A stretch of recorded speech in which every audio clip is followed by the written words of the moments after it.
percakapan kita tadi kemarin malam. Oke, tapi saya akan menjelaskan kembali apa yang kita bahas kemarin malam ya. Yang pertama adalah writing 4. Kita membahas tentang pre-writing. Oke, jadi unit 1 pre-writing. Yang pertama adalah choosing and narrowing a topic. Kemudian dilanjutkan dengan brainstorming. Brainstorming terdiri dari 3 bagian. Yang pertama listing, pre-writing, dan clustering. Saya pertama sekali menjelaskan tentang choosing and narrowing topic. Apakah choosing and narrowing topic ini? Choosing and narrowing topic adalah dengan membuat topik dari general menjadi yang lebih spesifik. Contohnya ada di slide yang keempat tentang transportasi. Oke, di general topik, transportasi adalah general topik. Kemudian, future public transportation system in Jakarta adalah more specific topic. Oke, jadi di sini kita kita membuat topik dari general menjadi yang lebih spesifik. Mengapa kita membuat hal seperti ini? Supaya mempermudah kita untuk memfokuskan kita menulis tentang apa. Jadi topiknya semakin lebih spesifik, jadi kalian lebih mudah untuk memfokuskan apa yang mau kalian bahas di sini. Oke, kalau misalnya lebih general, nanti yang kalian tulis lebih luas, cakupannya sangat luas. Jadi kalian sendiri tidak fokus untuk menulis apa yang kalian akan jelaskan di dalam tulisan kalian. Jika topiknya lebih spesifik, ini akan mempermudah kalian untuk menulis bidang apa atau fokus apa yang ingin kalian tulis. Yang kedua adalah brainstorming. Di awal saya sudah menjelaskan bahwa brainstorming terdiri dari 3 bagian. Yang pertama adalah listing, pre-writing, clustering. Apa itu listing? Listing di sini kalian membuat beberapa list kata yang berhubungan dengan tulisan kalian.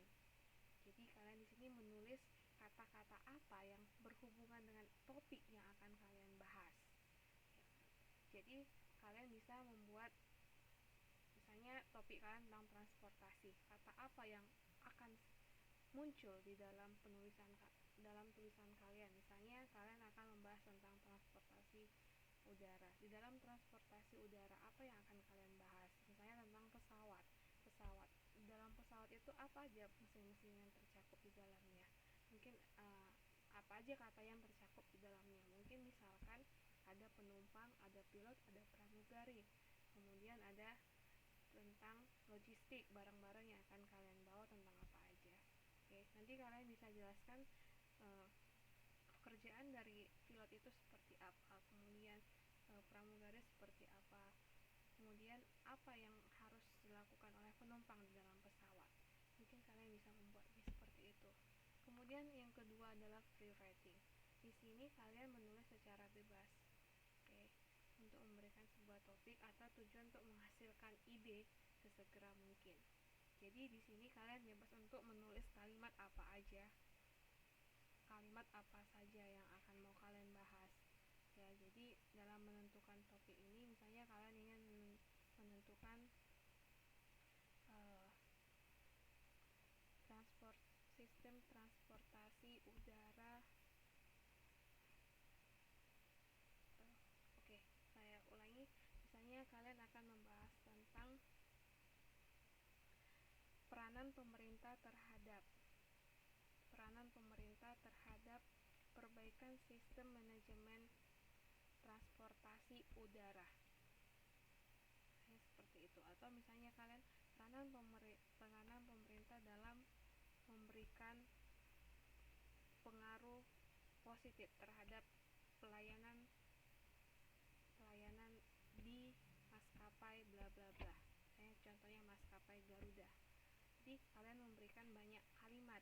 Kalian tulislah kalimat apa secara bebas tentang apa yang akan kalian buat di dalam menentukan topik kalian nanti. Oke. Kemudian clustering. Clustering ini adalah mind mapping atau brainstorming ya. Jadi istilah lain dari clustering ada mind mapping atau brainstorming. Di sini kalian akan membuat kayak cabang-cabang. Oke. Di buku kalian itu ada halaman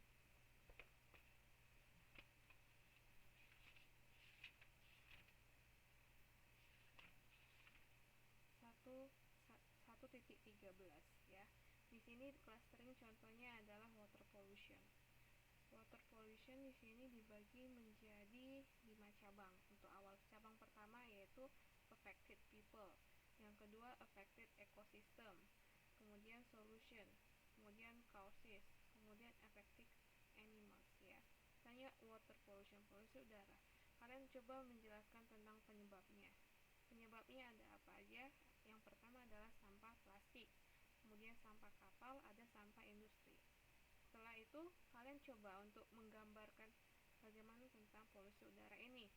Apakah dia mempengaruhi makhluk lain seperti binatang ataupun orang-orang? Contohnya misalnya mempengaruhi orang.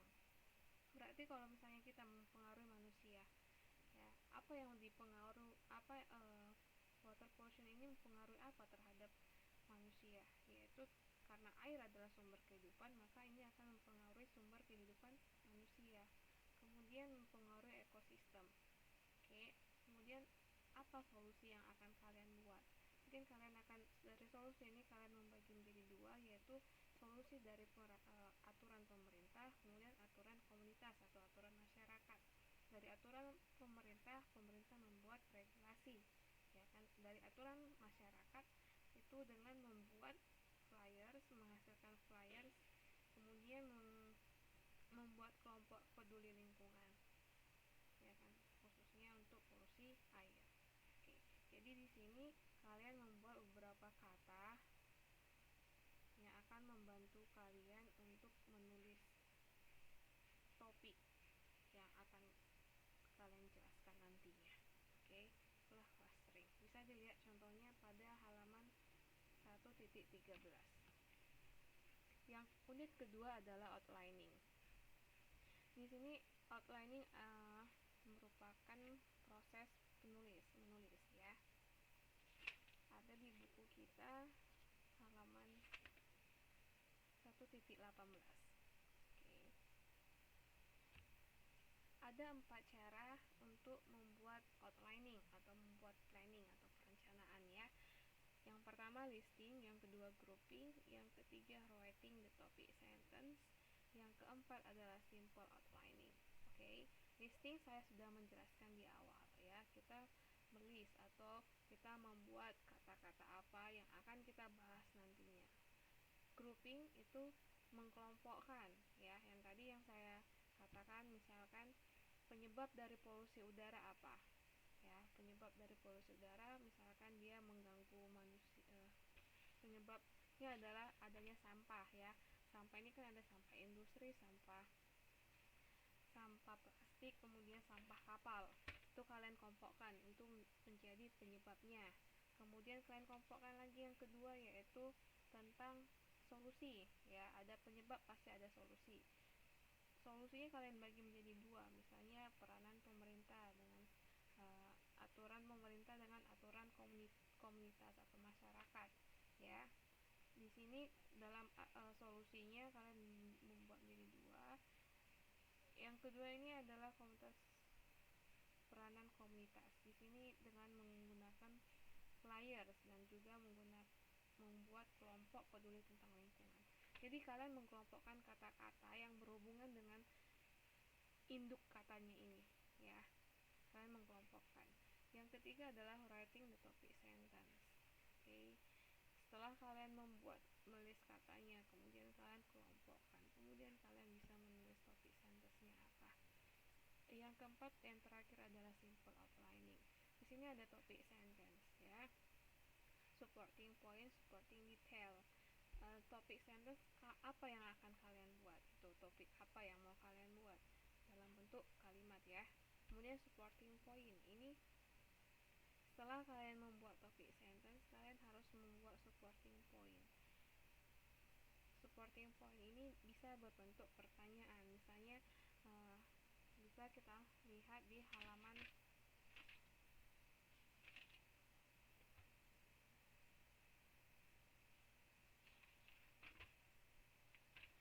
halaman 1.22. Okay. Topik sentensinya, there are a number of reasons why the possession of guns should be controlled. Okay. Supporting point di sini kalian bisa membuat why is it necessary to have gun control. Okay. Bisa dibentuk dalam pertanyaan, bisa juga dalam bentuk pernyataan, ya. Misalnya bisa juga dilihat contoh lain halaman 1.25. Okay. Topik sentensinya di sini, negative aspect of village life still outweigh its positive aspect, ya. Supporting pointnya apa? Ya, tentang kehidupan di desa, ya. Supporting point village life. Oke, kemudian supporting detail, kalian bisa menjelaskan kehidupan di desa itu seperti apa, ya. Jadi detail ini adalah penjelasan dari supporting point. Oke, bisa kalian jabarkan. Oke. Yang ketiga adalah writing and revising draft. Oke. Tujuannya dari writing and revising draft ini, kita dapat menghasilkan final script atau akhir dari tulisan kalian. Oke, setelah kalian menentukan judulnya, setelah kalian menulis kata-kata apa yang akan kalian buat, kemudian kalian menentukan topiknya, kemudian kalian juga sudah bisa membuat kalimatnya, oke, dengan menggunakan yang tadi topik sentence, supporting point, kemudian supporting details, maka akan terbentuklah sebuah cerita atau sebuah tulisan. Oke. Kalian menulis beberapa kalimat dalam beberapa paragraf misalkan. Kemudian setelah itu kalian merevisi kontennya, isinya, apakah sudah sesuai dengan topik yang kalian buat. Apakah dia terlalu meluas, kalian bisa lebih menspesifikkan atau lebih menspesifikkan topik yang kalian buat, ya. Kemudian organizing, itu dalam penulisan, misalnya dalam membuat tahap-tahapan, ya. Jadi kalian misalnya membuat first, second, third, and the last, bla bla bla gitu. Jadi kalian sudah bisa menulis, mengorganize kalimat kalian sesuai nggak. Di awal kalian menceritakan ini, kemudian kalimat kedua sudah menjelaskan, tiba-tiba di kalimat ketiga lari dari topik dari kalimat kedua. Oke. Jadi harus ada korelasi hubungan antara satu kalimat dengan kalimat lain dalam paragraf, ya. Itulah mengorganize.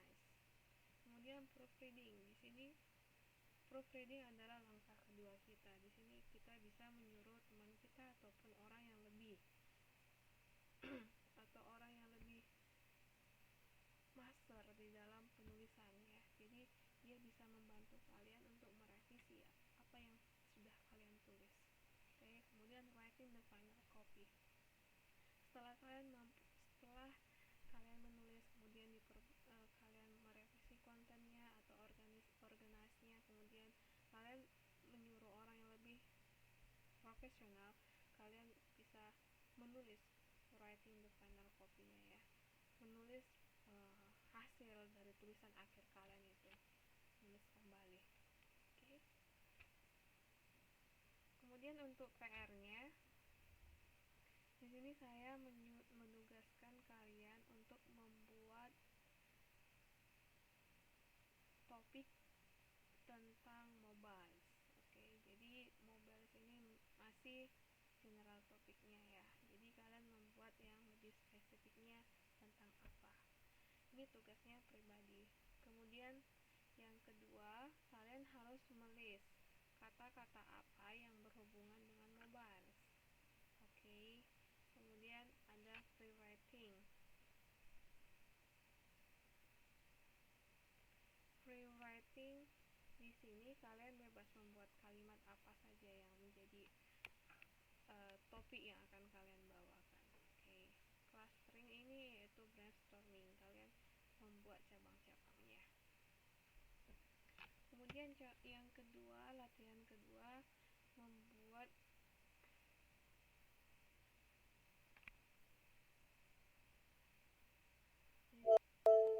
di sini kalian ditugaskan untuk membuat outlining, ya, dimana di sini kalian akan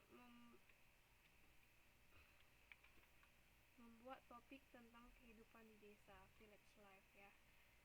Kalian akan mengkelompokkan kehidupan di desa ini menjadi 2 kelompok dan dua subkelompok. Oke, misalnya kehidupan di desa, apa yang mau kalian bahas tentang kehidupan di desa? Oke, misalkan di kehidupan di desa itu kalian membahas tentang udara. Oke, udara di desa seperti apa? Misalkan udara di desa itu lebih segar, udaranya bersih, udaranya tidak polusi, atau udaranya bersih lah. Terus mana lagi ya? Misalnya kalian membuat kehidupan di desa, bagaimana masyarakat di desa, ya, masyarakat di desa, kemudian kehidupan di desa lagi, bagaimana tentang udaranya, atau apa keuntungan dan kelebihan tinggal di desa. Oke, jadi kelebihannya tinggal di desa, kita bisa mendapatkan udara yang segar, tidak polusi, kedamaian, ketentraman, ya, karena kan biasanya warga di desa harganya saling tolong menolong. Oke, sedangkan kerugiannya misalkan tinggal di desa kurang mendapatkan fasilitas yang memadai, ya. Kemudian kekurangan tinggal di desa, kekurangan tinggal di desa itu misalnya kurang mendapatkan akses internet atau fasilitas memadai juga. Misalkan dari fasilitas itu kalian bisa menjelaskan fasilitas apa aja yang kurang kalian rasakan ketika kalian tinggal di desa. Oke, itu dibuat kelompok. Kemudian untuk peserta S3, jika kalian ada waktu, kalian bisa lihat paragraf ini, kemudian kalian revisi mana kesalahannya, apa yang harus ditambah, kemudian apa yang harus dihapus. Oke, sekian dari saya. Jangan lupa dikumpulkan hari Kamis, dikirim ke email saya.